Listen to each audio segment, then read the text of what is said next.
I now give the floor to the representative of the Russian Federation. Mr. Chairman, we thank the Mozambican presidency for convening today's open debate. The speaker listened with interest to the briefing. This year marks the 25th anniversary of the adoption of UN Security Council Resolution 1265, which puts the protection of civilians at the center of the Security Council's attention. In addition, we are celebrating the 75th anniversary of the signing of the Geneva Conventions, the cornerstone of international humanitarian law. These conventions, which our country has made great contributions to, were formulated after the Second World War. In many ways, they were written in the blood of the people of the Soviet Union, who were subjected to unprecedented divine crimes by Nazi Germany, including the use of hunger as a means of purging territory from the population and seizing resources. It is in these conventions that the rules for the treatment of civilians are formulated, including the obligation to provide them with necessities.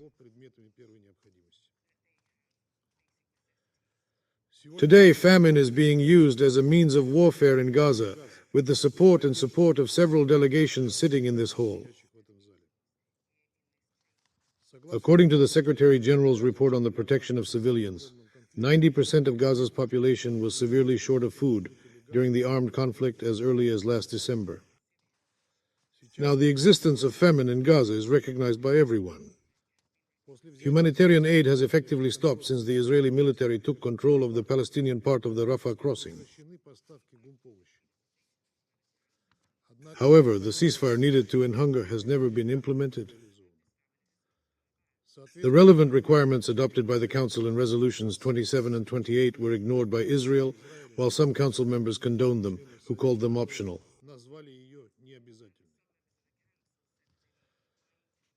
It is also worth noting that the situation of famine in Gaza is only 5 pages of the Secretary General's report. There's only one paragraph for her. This paragraph of the report's recommendation does not apply, as if the famine in Gaza was just another episode in many armed conflicts.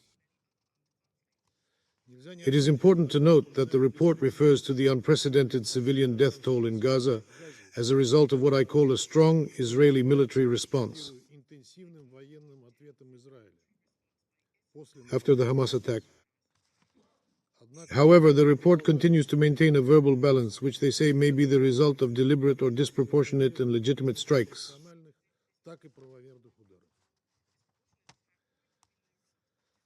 The deaths of nearly 200 United Nations staff in Gaza are unprecedented in its history. Once again, we have a problem that our organization is investigating their deaths. We asked this question when 13 UNRWA staff members were dismissed without any investigation on Israeli allegations alone. The report did not mention this. The one-sided approach can be seen in other parts of the report. So why did he not mention that parts of Syria are under US occupation, which is a source of instability and civilian deaths in the country, and that the authorities are taking steps to stabilize the situation?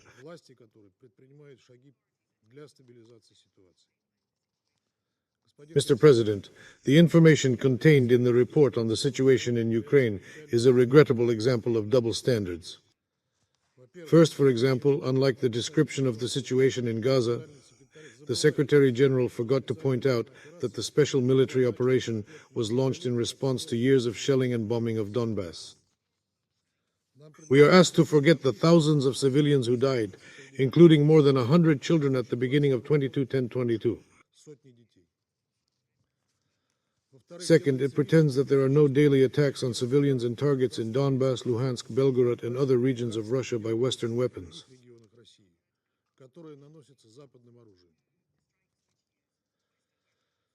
The West has not hesitated to supply cluster munitions containing uranium, which are neither harmless nor recoverable.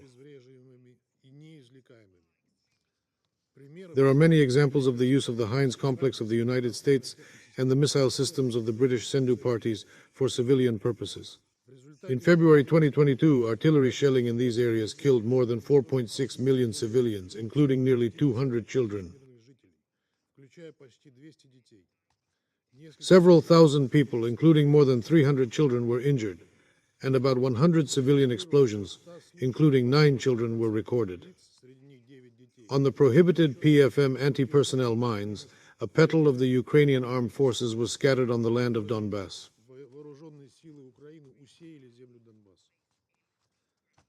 We have discovered and eliminated more than 1 million such munitions.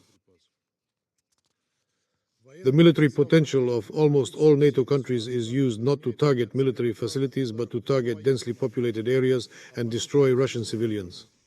Let's just give a few examples.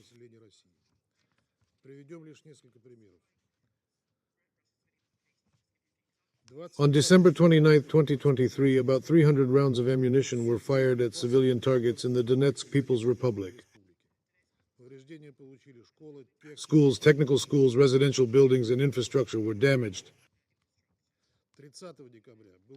On 30th of December, civilian objects in central Belgorod were attacked using cluster munitions.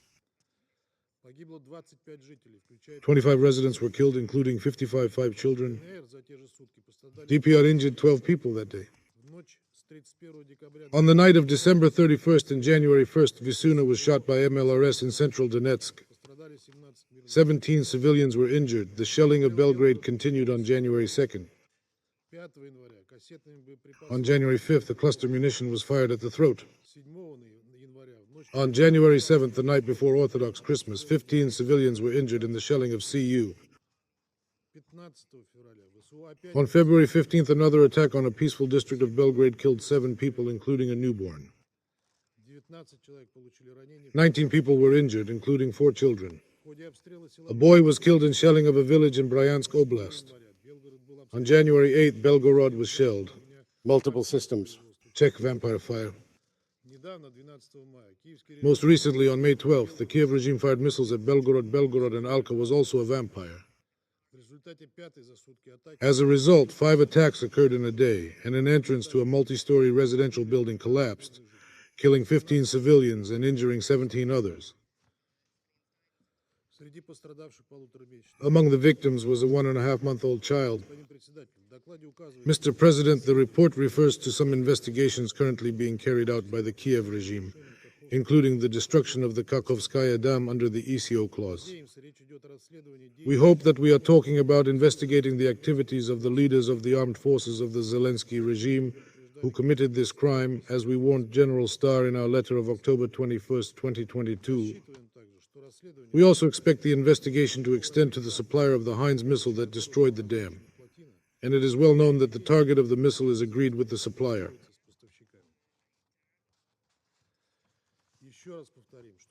Let us reiterate that in this case, as in many other cases, the responsibility lies not only with the Zelensky regime, but also with Western sponsors, who continue to supply long-range weapons, provide intelligence to the Kiev clique, and send their instructors and mercenaries to Ukraine. Mr. President, the threat posed by modern armed conflicts is particularly serious by terrorist and extremist groups waging wars without rules. However, in this regard, a distinction should be made between armed conflicts involving terrorists and situations involving counterterrorism and criminal groups. In this regard, we have questions about some inconsistencies, qualifications, situations. The report therefore mentions Nigeria, Mozambique, and Niger in the context of armed conflict. Burkina Faso is a number of other African countries, although they are fighting terrorism. At the same time, the report, for example, ignores the situation in Haiti. It is meaningful to analyze the role of terrorist and extremist groups in inciting and prolonging conflicts.